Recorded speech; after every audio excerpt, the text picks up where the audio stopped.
John Brown's body lies a-mouldering in the grave, while weep the sons of bondage whom he ventured all to save. But though he sleeps, his life was lost while struggling for the slave. His soul is marching on. Glory, glory, hallelujah. Glory, Welcome glory, to War hallelujah. of the Rebellion, Stories of the Civil War.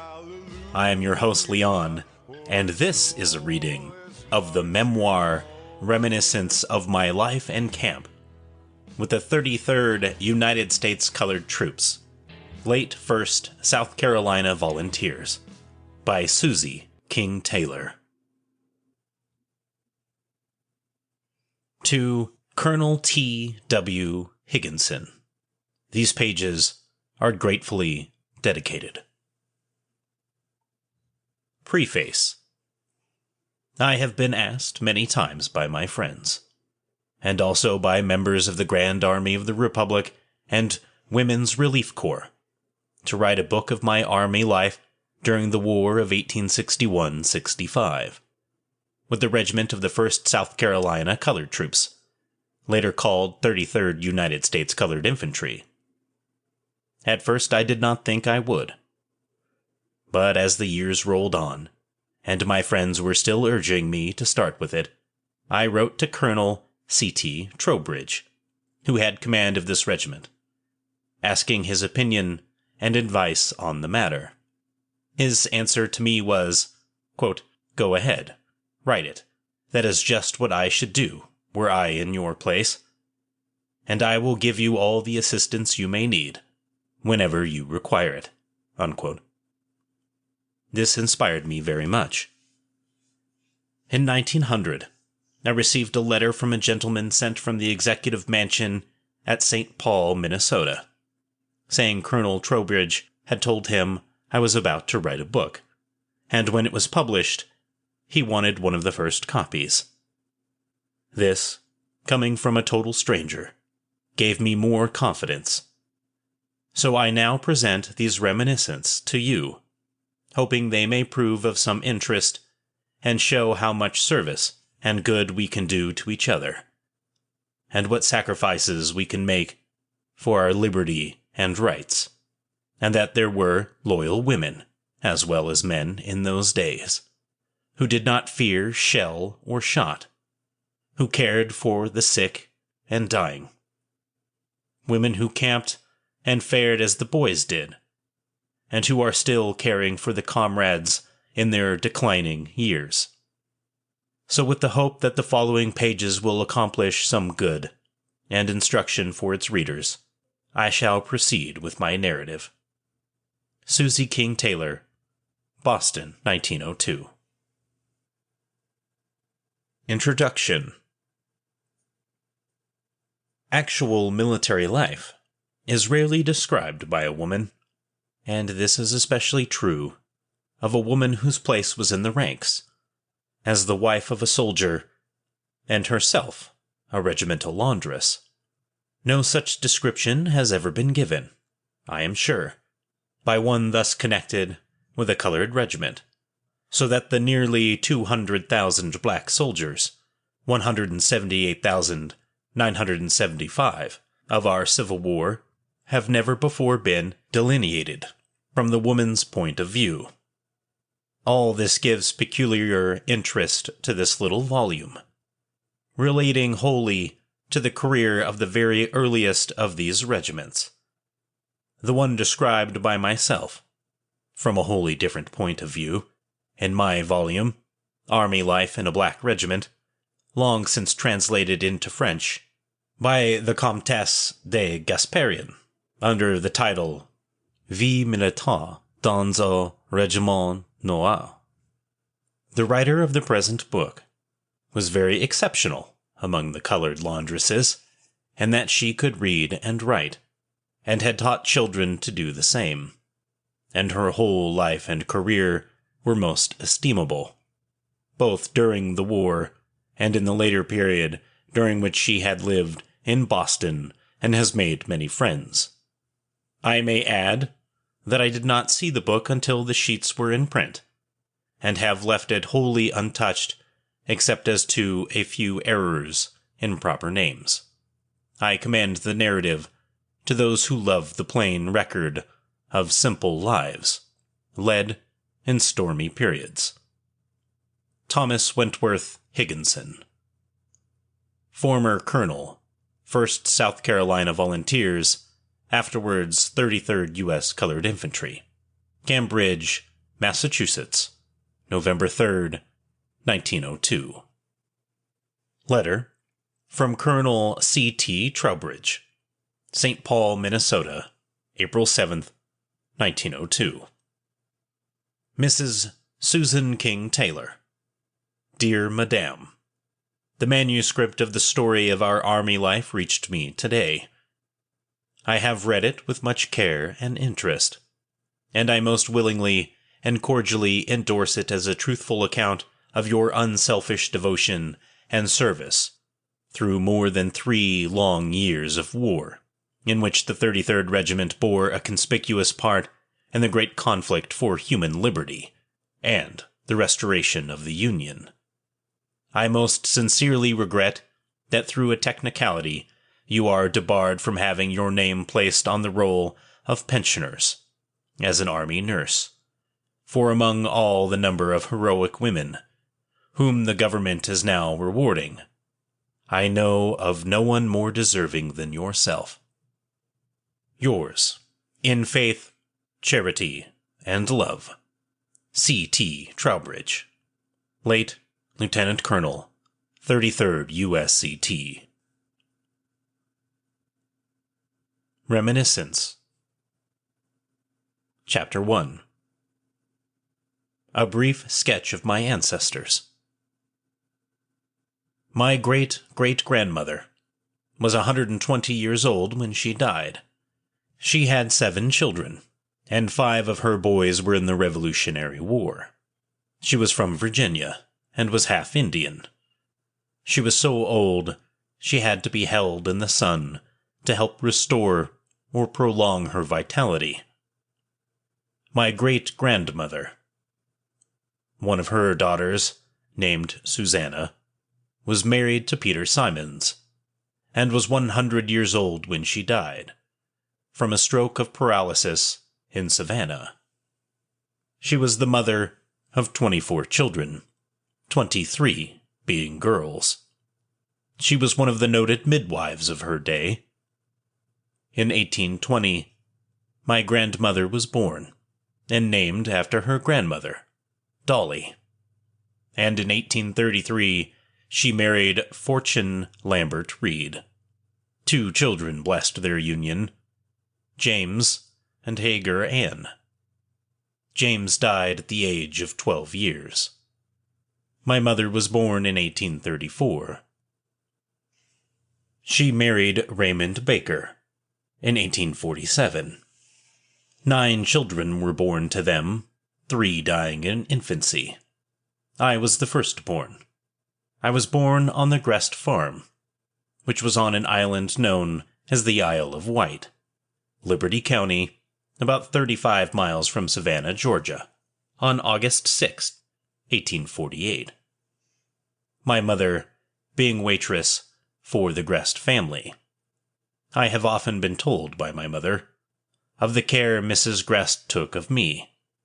She was very fond of me, and I remember when my brother and I were small children, and Mr. Grest would go away on business. Mrs. Grest would place us at the foot of her bed to sleep and keep her company. Sometimes he would return home earlier than he had expected to, and then she would put us on the floor. When I was about 7 years old, Mr. Grest allowed my grandmother to take my brother and me to live with her in Savannah. There were no railroad connections in those days between this place and Savannah. All travel was by stagecoaches. I remember, as if it were yesterday, the coach which ran in from Savannah, with its driver, whose beard nearly reached his knees. His name was Shakespeare, and often, I would go to the stable where he kept his horses, on Barnard Street, in front of the old arsenal, just to look at his wonderful beard. My grandmother went every 3 months to see my mother. She would hire a wagon to carry bacon, tobacco, flour, molasses, and sugar. These she would trade with people in the neighboring places for eggs, chickens, or cash if they had it. These in turn she carried back to the city market, where she had a customer who sold them for her. The profit from these, together with laundry work and care of some bachelor's rooms, made a good living for her. The hardest blow to her was the failure of the Freedmen's Savings Bank in Savannah, for in that bank she had placed her savings, about $3,000, the result of her hard labor and self-denial before the war, and which, by dint of shrewdness and care, she kept together all through the war. She felt it more keenly, coming as it did in her old age, when her life was too far spent to begin anew. But she took a practical view of the matter, for she said, quote, "I will leave it all in God's hands.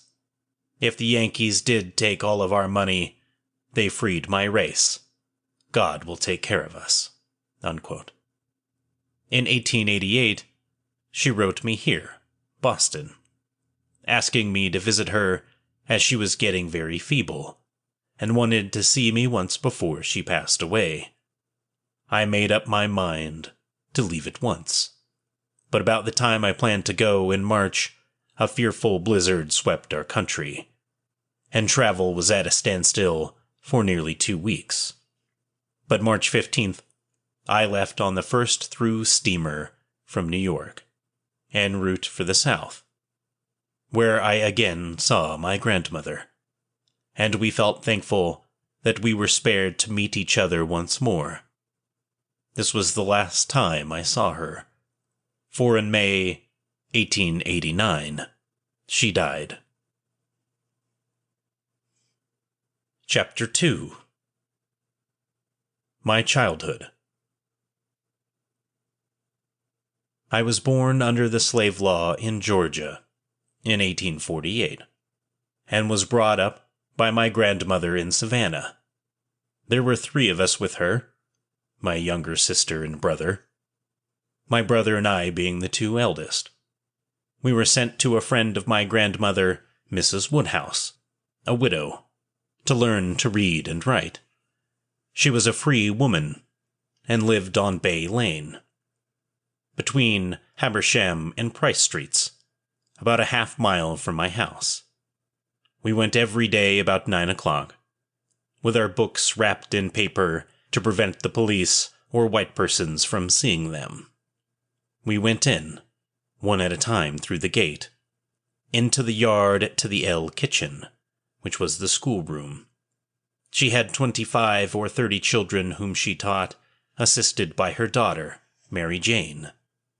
The neighbors would see us going in sometimes, but they supposed we were learning trades, as it was the custom to give children a trade of some kind. After school, we left the same way we entered, one by one, when we would go to a square about a block from the school and wait for each other. We would gather laurel leaves and pop them on our hands on our way home. I remained at her school for 2 years or more, when I was sent to Mrs. Mary Beasley, where I continued until May 1860, when she told my grandmother she had taught me all she knew, and grandmother had better get someone else who could teach me more. So I stopped my studies for a while. I had a white playmate about this time, named Katie O'Connor, who lived on the next corner of the street from my house, and who attended a convent. One day she told me if I would promise not to tell her father, she would give me some lessons. On my promise not to do so, and getting her mother's consent, she gave me lessons about 4 months, every evening. At the end of this time, she was put into the convent permanently, and I have never seen her since. A month after this, James Blewis, our landlord's son, was attending the high school, and was very fond of grandmother, so she asked him to give me a few lessons, which he did until the middle of 1861, when the Savannah Volunteer Guards, to which he and his brother belonged, were ordered to the front under General Barton. In the first Battle of Manassas, his brother Eugene was killed, and James deserted over to the Union side, and at the close of the war went to Washington, D.C., where he has since resided. I often wrote passes for my grandmother, for all colored persons, free or slaves, were compelled to have a pass. Free colored people having a guardian in place of a master. These passes were good until 10 or 10:30 p.m., for one night, or every night for 1 month. The pass reads as follows: Savannah, Georgia, March 1st, 1860. Pass the bearer, from 9 to 10:30 p.m., Valentine Grast. Every person had to have this pass, for at 9 o'clock each night a bell was rung, and any colored persons found on the street after this hour were arrested by the watchman, and put in the guardhouse until next morning, when their owners would pay their fines and release them. I knew a number of persons who went out any time at night and were never arrested. As the watchman knew them so well, he never stopped them, and seldom asked to see their passes, only stopping them long enough sometimes to say, "Howdy," and then tell them to go along. About this time, I had been reading so much about the Yankees, I was very anxious to see them.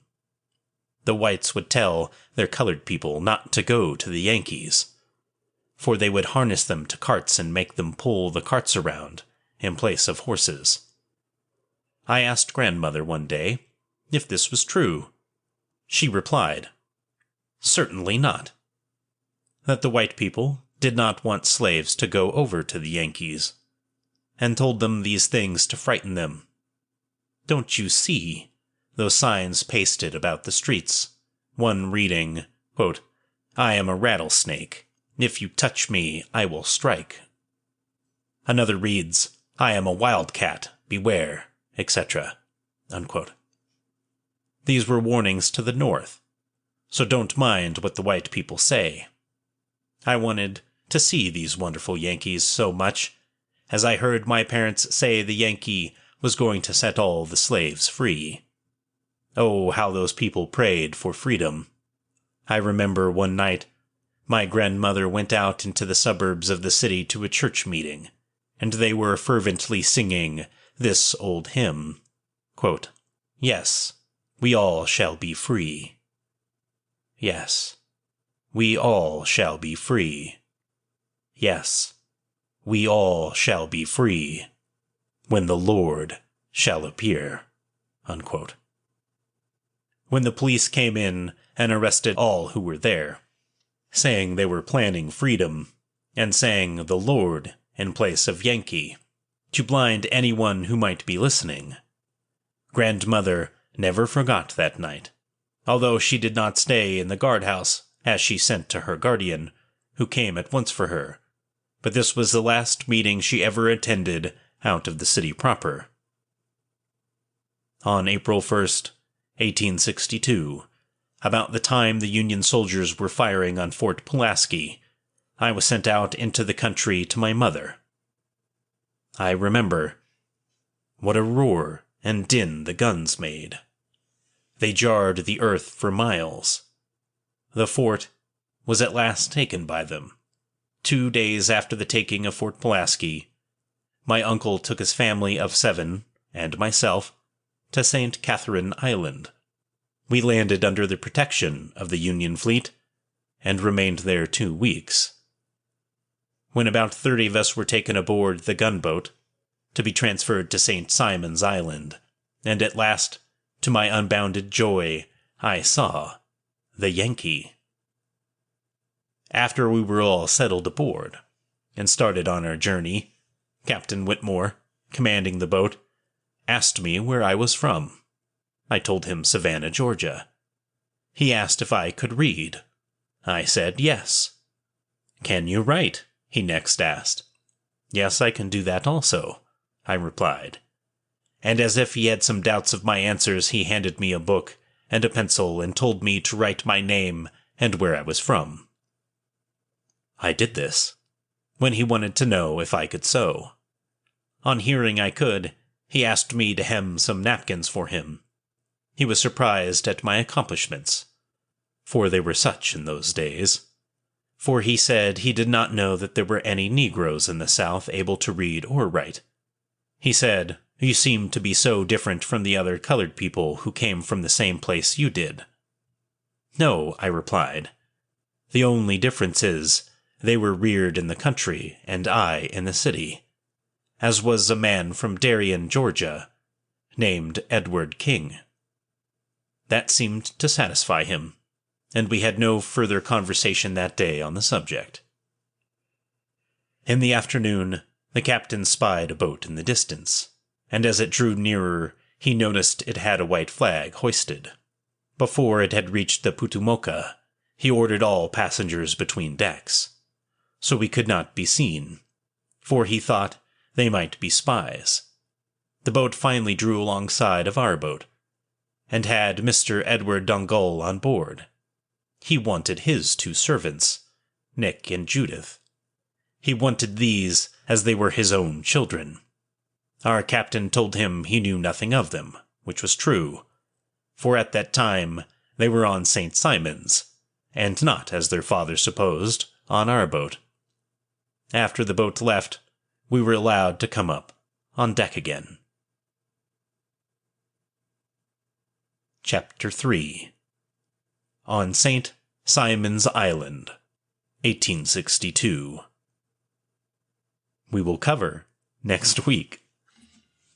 And what a great start to a memoir. I'm really excited to read this. I've been thinking about it off and on for so long. Her army life and then her life after the army is of such great interest to me. And, chef's kiss, I'm telling you. Okay, so beyond that, for anyone who is French or can speak French, I apologize, I cannot. So, I'm trying my best, okay? Also, I just want to make a special mention that the fact that the government didn't give her a pension when it was giving other nurses pensions, that's just the American government not giving Black Americans pensions or the rewards that they deserve after civil service and military service is quite common from here all the way up until today. So, it's no surprise, obviously, that it happened back then when essentially the Grand Army of the Republic and the Confederacy shook hands, or the former Confederates shook hands and were like, we'll build our country on white supremacy and that'll settle the Civil War. So, it's no surprise there. Her childhood growing up and having to hide books from police and racists, that's ripping a page right out of the modern news networks, isn't it? And that has to do with books, and the free flow of information is directly harmful to bigotry and racism. And, if all of their slaves can learn how to read and write and become educated, they're going to realize how much of the short end of the stick that they're on. And so at this time period, it was a really big issue. Don't let them read or write. And, but of course, there were people who taught how to read and write undercover, and that is, they are American heroes. That right there is being the most American hero that I can think of. I wish we could go back in time and be like, here is your Teacher Medal of Honor. Anyway, this is a really fascinating story. I will see you next week. The episode will come out at its normal time frame, which is going to be Friday morning. This is kind of just cheating it a little bit. So coming out Saturday morning, I'm sorry. But with that, friends, I'm out of here. Have a great one, and I will see you in the next episode. Thank you for listening. Bye. Old John Brown's body lies a-mouldering in the grave, while weep the sons of bondage whom he ventured all to save. But though he sleeps, his life was lost while struggling for the slave. His soul is marching on. Glory, glory, hallelujah. Glory, glory, hallelujah. Glory, glory, hallelujah. For his soul is marching on.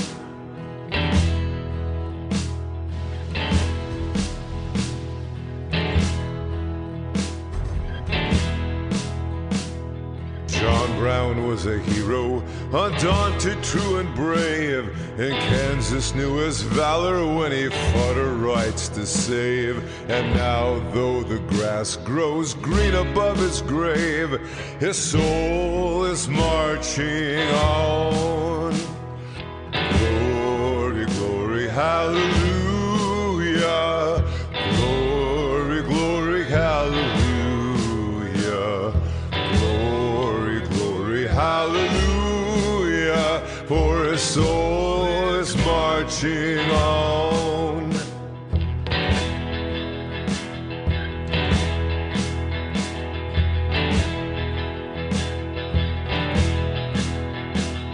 He captured Harper's Ferry with his 19 men so few, and frightened old Virginia till she trembled through and through. They hung him for a traitor, themselves a traitorous crew, but his soul is marching on. Glory, glory, hallelujah. Glory, glory, hallelujah. Glory, glory, hallelujah. For his soul is marching on.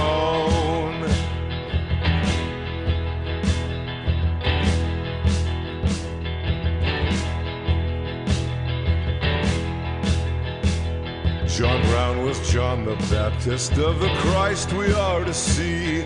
Christ who of the bondman shall the liberator be.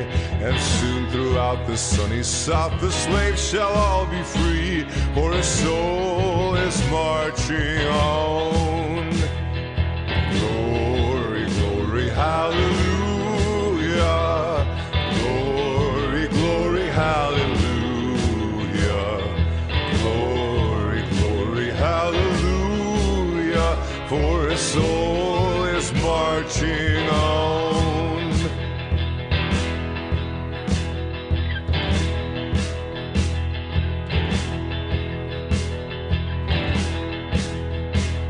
The conflict that he heralded, he looked from heaven to view on the army of the Union with its flag red, white, and blue. And heaven shall sing with anthems o'er the deed they mean to do, for his soul is marching on. Glory, glory, hallelujah. Glory, glory, hallelujah. Glory, glory, hallelujah. For his soul is marching on.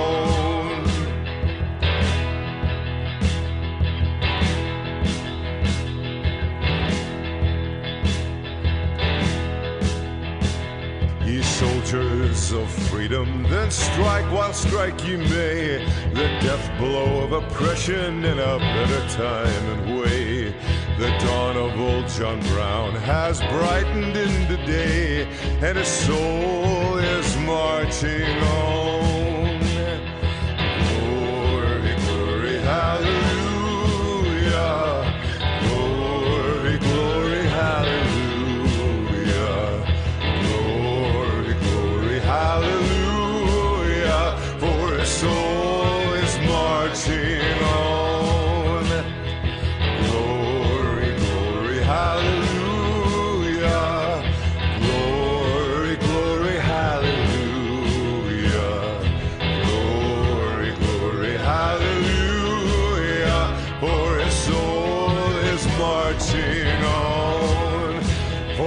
soul.